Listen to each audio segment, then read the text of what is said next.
Have you ever wondered if there are things you do that subtly push people away, yet no one dares to mention it? As we age, we naturally fall into certain habits. Some bring comfort and even wisdom, while others become blind spots. You might think you're just being yourself, but the reality is, those around you notice. And while they might not say anything, those habits can quietly shape how you're perceived by family, friends, and even strangers. In this video, we'll reveal 10 unpleasant behaviors you might be displaying in your later years. Things that everyone sees, but no one talks about. And when I say ugly, I don't mean in a physical sense.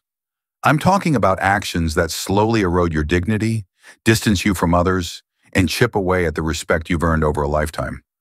Each of these signs is an opportunity to reflect, not to judge yourself harshly, but to honestly ask, is this habit serving me? Or is it pushing people away? The good news? Most of these habits are entirely fixable. Awareness is the first step. By the end of this video, you'll not only recognize these behaviors, but also learn how to present yourself with greater confidence, clarity, and grace as you age. So stick with me until the end. You might find that a few small adjustments can make a huge difference in how others perceive you, and more importantly, how you perceive yourself. Let's get started. Neglecting personal hygiene. One of the first things people notice, but rarely mention, is when someone starts neglecting their personal hygiene. And it's not always about major signs of neglect. It's the small, subtle things. Wearing the same clothes for days, unbrushed hair, fingernails that have grown a bit too long, or a lingering odor that remains after you leave. These minor details may seem insignificant, but they communicate a lot. Hygiene goes beyond just staying clean. It's a reflection of how we present ourselves. When we're younger, we tend to maintain these habits effortlessly. People might not bring it up because they don't want to embarrass you, especially younger family members who might not know how to address it without hurting your feelings. So instead, they make quiet adjustments, sitting a bit farther away, shortening their visits, or avoiding hugs. It's not you they're distancing themselves from. It's the silent message your self-care is sending. It signals that maybe you've started to care a little less about yourself.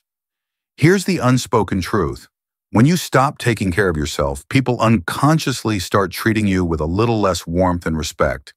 That doesn't mean you need to be dressed to impress every day, but simple things like a clean shirt, freshly washed hair, and trimmed nails make a big difference. Hygiene is one of the most visible reflections of your energy and self-worth. Taking care of yourself quietly encourages others to treat you with kindness, respect, and closeness. And that's a message worth sharing. Number 2, speaking without a filter. As we get older, an interesting shift happens. That little voice inside that once whispered, "Maybe you shouldn't say that," starts to fade, or sometimes vanishes completely. You find yourself speaking your mind more openly, perhaps even proudly, with a sense of entitlement that says, "I've earned the right to say whatever I want." While that kind of freedom can feel empowering, it often leaves those around you feeling something entirely different, uncomfortable. There's a delicate balance between being honest and being blunt. Over time, if you notice people pausing, shifting uncomfortably, or avoiding eye contact after you speak, it might not be just honesty coming out, it's harshness. Maybe you've made remarks about someone's weight, appearance, relationship, or parenting style. Perhaps you laughed it off saying, "I'm just being honest," or "Back in my day, people weren't so sensitive." But the truth is, honesty without empathy often feels like criticism, and those on the receiving end? They rarely tell you how it stings. They just quietly distance themselves. You might notice fewer invitations, shorter phone calls, and a growing sense of space between you and others. They still care about you, but they're protecting themselves from those sharp, unfiltered comments. This doesn't mean you need to tiptoe around your words or censor everything you say. It simply means pausing to consider, is this helpful? Is this kind? Because sometimes what feels like speaking your truth is just venting frustration, and it lands harder than you think. A simple guideline. If you wouldn't want someone saying it to your grandchild, maybe it's best not to say it to someone else's. The beauty of aging is the wisdom you carry, and when that wisdom is delivered with kindness, people lean in, listen, and truly respect you. But if it's wrapped in sarcasm or judgment, they start to pull away. Even with the best intentions, words have power, perhaps now more than ever. Choose to use them to bring people closer, not push them away. If you're still with me and found this message meaningful, comment number 2 below. And if you haven't subscribed yet, I encourage you to do so and hit the bell icon. Your support helps us continue creating impactful content to both inform and inspire. Number 3, wearing clothes that no longer fit. There's comfort in familiar routines, eating the same breakfast, taking the same route, wearing clothes you've owned for years. Consistency is not inherently bad, but when it comes to clothing, what once felt timeless can gradually appear neglected. You might not realize it, but the fit of your clothes sends subtle signals about your connection to the present. Pants that sag, shirts that are too snug, styles from decades ago, or shoes that have lost their shape. These aren't just fashion choices. They quietly suggest you've stopped paying attention. And while no one may say it out loud, they notice. It's not about chasing trends or trying to look younger. It's about presenting yourself as someone who still values self-care. When people see an older adult dressed in well-fitting, thoughtfully chosen clothes, it evokes admiration. It shows you still engage with the world, not for vanity, but out of dignity. Think about it. Would you wear the same suit to a job interview that you did 25 years ago? Likely not. The same idea applies to everyday life. Our bodies change, our features shift, and our energy evolves. Dressing to reflect who you are now, not who you were, demonstrates awareness and pride in the present. Some might say, why should I care what others think? I'm comfortable. That's valid, but there's a difference between comfort and disregard. You can be both comfortable and well-presented. A simple update, like a well-fitting pair of jeans or a shirt that complements your complexion, can change how others perceive you, not just for the material, but for what it represents. That you're still present, still engaged, still proud of who you are today. People might not voice it. They may never mention it, but they notice. They smile a bit more, perhaps treat you with a touch more respect, because whether we like it or not, appearance is the first impression we give. And even with age, that first impression still holds weight. Number 4, interrupting or taking over conversations. We all crave to be heard, especially as we grow older, having gathered enough life experience to share our insights. During a conversation, someone mentions a topic you've already dealt with, and you quickly jump in. You share your own story, start offering advice, and before you know it, 10 minutes have passed with no one else speaking. What's tricky about this behavior is that it usually comes from a good place. Most of the time, it's driven by a genuine desire to help. But here's the issue. When we dominate the conversation, we unintentionally silence the very people we care about, and they may never tell you. Instead, they'll begin to pull away. They'll call less often, keep chats shorter, and you'll notice the distance but might not understand where it came from. People want to feel heard and understood, not lectured. And when every conversation starts feeling like a one-way exchange, it subtly weakens the bond, especially with younger adults or grandchildren who might already feel uncertain about connecting with someone from a different generation. It's not about speaking less, but listening more, leaving room for pauses, asking more questions than providing answers, and holding back on offering advice unless it's requested. One of the most impactful things an older person can do in a conversation is to hold back just enough to allow others to fully express themselves. The irony? The less you take over, the more people will seek your input. The more you listen, the more they'll trust you. You become someone they want to engage with, not someone they feel they need to brace themselves for. So the next time you're in a group or having a one-on-one conversation, pay attention. Are you truly listening or just waiting for your chance to speak? This small shift in awareness can make all the difference. When people feel heard, they'll open up, grow closer, and start looking forward to the next conversation instead of dreading it. Number 5. Criticizing kids these days. It often starts as a casual observation. You spot a teenager fixated on their phone and think, back in my day, we actually communicated in person. Or you hear someone in their 30s making a decision you don't agree with and think they have no idea what the real world is like. Before long, these thoughts slip into conversations with friends, family, and even strangers. It sends a message to those around you, especially your children and grandchildren, that you're not interested in understanding them and that you're stuck in the past. Here's the uncomfortable truth. Every generation believes the one after them is missing something. That's not new.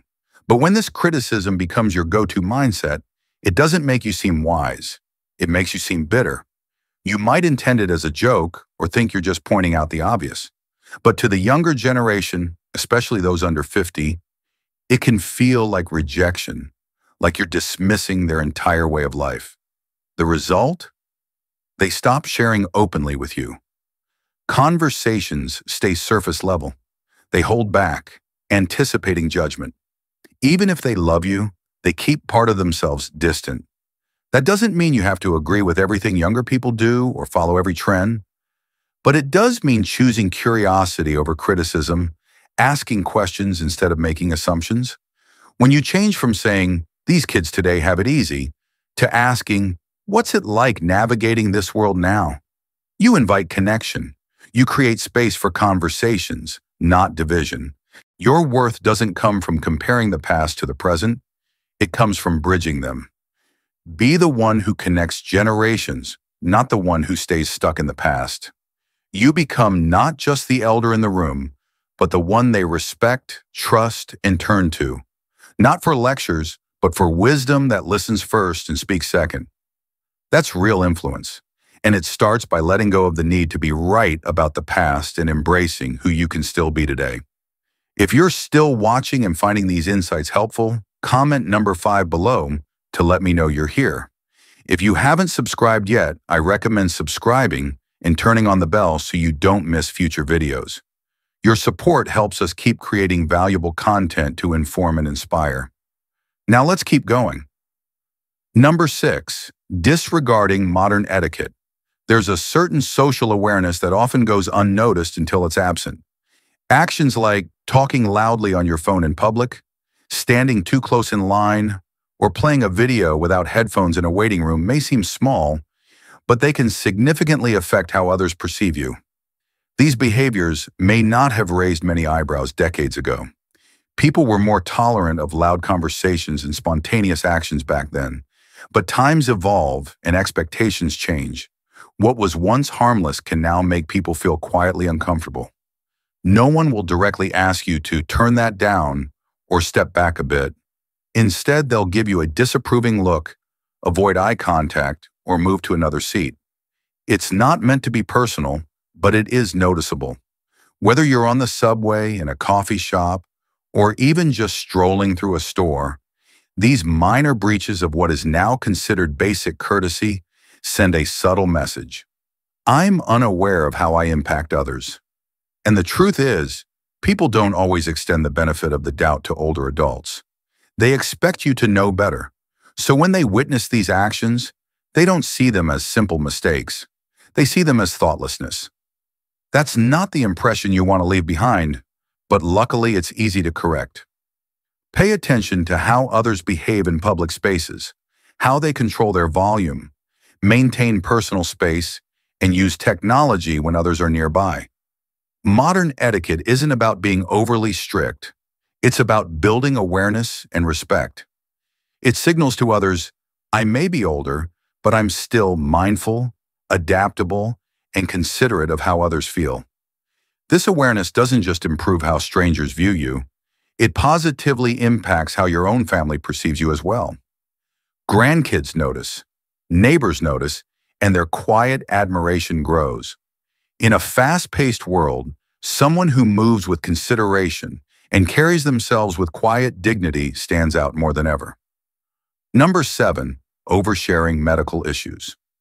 We've all heard the joke, gather a group of older folks, And it's only a matter of time before the conversation turns into a competition over who has the worst knee, the highest blood pressure, or the most pills in their medicine cabinet. While it may seem like innocent banter or even a way to bond, constantly discussing your health concerns can gradually drain the energy of those around you. Here's the truth.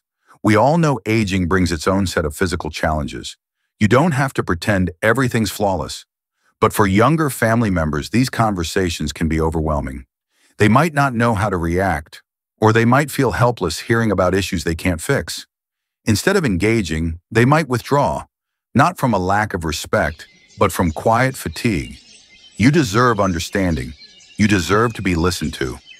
But when your health becomes the main focus of your interactions, it shifts the dynamic. It changes from connecting to caregiving, from dialogue to a litany of complaints. Think about the people you enjoy spending time with. They're probably not the ones listing every ache and pill. They're the ones who focus on what's still positive, who mention a challenge without letting it dominate the moment.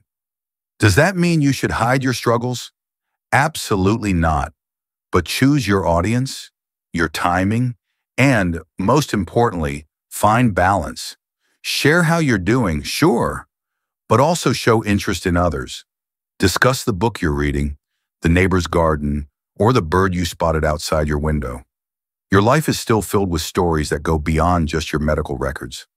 People want to connect with you, not just your ailments. You may be surprised at how much lighter your relationships can feel when your health doesn't dominate every conversation. In a world that often feels heavy, being someone who brings a little lift to the room is a kind of medicine that's truly priceless. Number 8, holding on to outdated beliefs. One of the hardest things to recognize in ourselves, especially as we grow older, is when our beliefs start becoming more like walls than windows. We cling to ideas that once worked well for us, principles that guided how we raised our families, ran our businesses, and understood the world. But over time, if we're not careful, those beliefs can solidify into rigid truths that no longer align with the reality around us. You might catch yourself saying things like, "That's just the way it is," or "People are too sensitive nowadays," or "I don't care what the science says, I know what's right." And while you might be confident in your perspective, what others often hear is something different: resistance. The fact is, the world is changing and fast. Technology, culture, gender roles, mental health awareness, the way we communicate, it's all evolving.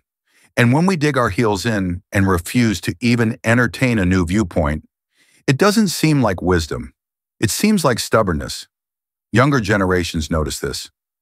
They may not confront you directly, but internally they may see you as someone they can't talk to about certain topics, someone who won't get it, someone who doesn't want to. Staying open-minded doesn't mean abandoning your values. It means being open to adjusting your understanding without losing who you are. It's about making space for new ideas, even if you don't agree with them all. And here's something important. Stubbornness often masks fear. Fear of losing relevance, fear of being left behind, fear that letting go of old beliefs means losing part of yourself. But in reality, your relevance isn't about how tightly you cling to the past. It's about how bravely you embrace the present. When you're able to say, "I never thought of it that way," or "Can you explain what that means to you?" You open doors and people are eager to walk through them. They feel safe. The best part? Sometimes you'll change your mind. Sometimes the younger person you're listening to will be right in ways you never anticipated. That humility, that willingness, that's what earns genuine admiration.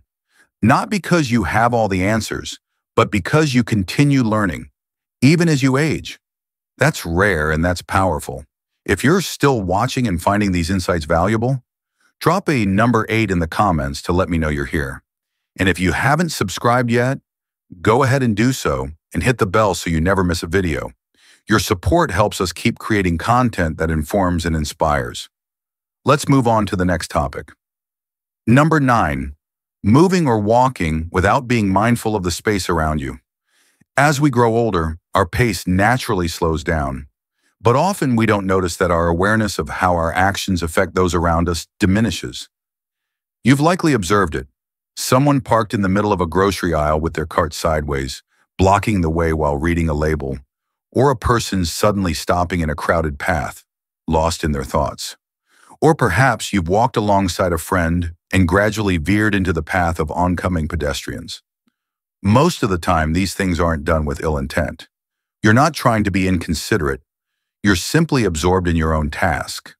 However, to others, especially those hurrying or navigating narrow spaces, it can feel like friction. They encounter minor obstacles that make their day slightly more challenging. They might sigh, walk around you, give a brief look, and move on. But over time, these small moments accumulate in how others perceive you. They may begin to think of you as the person who's always in the way, or quietly decide to avoid situations where they have to walk next to you, shop with you, or navigate public spaces together. Not because they dislike you, but because they feel they need to manage your presence. Let me be clear, slowing down is not the issue. You can walk more deliberately while still being aware of the space around you. This becomes especially important in shared places like airports, busy streets, malls, or even church hallways. Being mindful in these spaces sends a strong signal that you're still paying attention, that you care about how your movements affect others. In fact, this awareness is a form of grace, and the reality is, most people aren't expecting perfection. They're simply hoping for a bit of effort, a bit of awareness, a bit of consideration.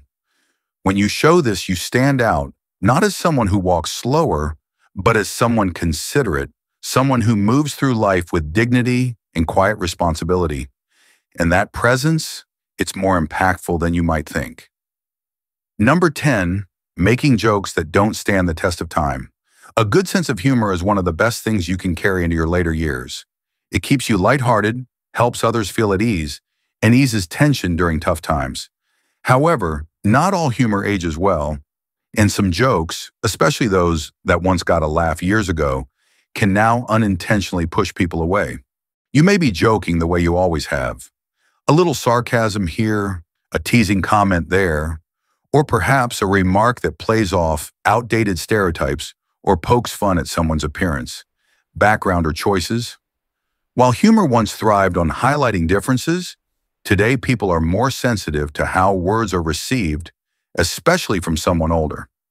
Younger generations are growing up in a culture that values inclusion, empathy, and respect for diverse experiences. When a joke feels out of sync with these values, it no longer seems funny. Instead, it comes across as out of touch or even disrespectful, and they likely won't confront you about it. They'll smile politely and keep their distance. You may notice the gap, but not understand where it came from. That doesn't mean you need to tiptoe around every word or avoid humor entirely. It just means taking a moment to think before reverting to certain types of jokes. Ask yourself, is this funny because it's clever or because it puts someone down? The best humor, especially as we age, is the kind that lifts people up, brings lightness, and shows that you're evolving with the times, not stuck in the past. In fact, nothing builds connections faster than being able to laugh at yourself. It demonstrates humility, perspective, and when others see that, they relax. They engage. They begin to see you not just as the older person in the room, but as someone who still understands. A kind sense of humor will take you far, but humor that's thoughtful, self-aware, and a little more in tune with today's world will keep the door to connection wide open at any age. Final thoughts. After exploring these 12 behaviors, take a moment to reflect with kindness and without judgment. Which of these habits have subtly become part of your daily routine? Which ones surprised you? And which ones are you ready to shift, even if just a little? This video wasn't meant to criticize or shame. It was created to offer you something most people don't: genuine insight delivered with care. The truth is, these behaviors don't define you as a bad person. They're simply blind spots, patterns that sneak in over time without us noticing. And the moment we become aware of them, that's when true strength reveals itself. Not in pretending they're not there, but in acknowledging them and saying, I see it, I can do better. I still have the power to grow. That's what aging well truly means. Not holding on to the past, not resisting change, but embracing each new day with self-awareness, grace, and the quiet strength of someone still eager to connect, evolve, and bring warmth to others. So as you move forward, keep these signs in mind, not as a checklist, but as gentle reminders to show up in the world with dignity, presence, and character that leaves others feeling respected, comfortable, and inspired. And remember, it's never too late to change how you navigate the world. Small shifts in how you speak, listen, dress, joke, or interact can completely alter how others perceive you and how you see your own place in life. Thank you for being with us today. We'd love to hear from you. Leave a comment below and share one takeaway from this video and how you plan to apply it. Your thoughts are important to us, so feel free to share. Reading your comments gives us valuable motivation and encouragement. If you enjoyed this video and found it helpful, please like, subscribe, and share. Your support enables us to keep creating content that informs and inspires. Thanks for watching, and we can't wait to see you in the next video.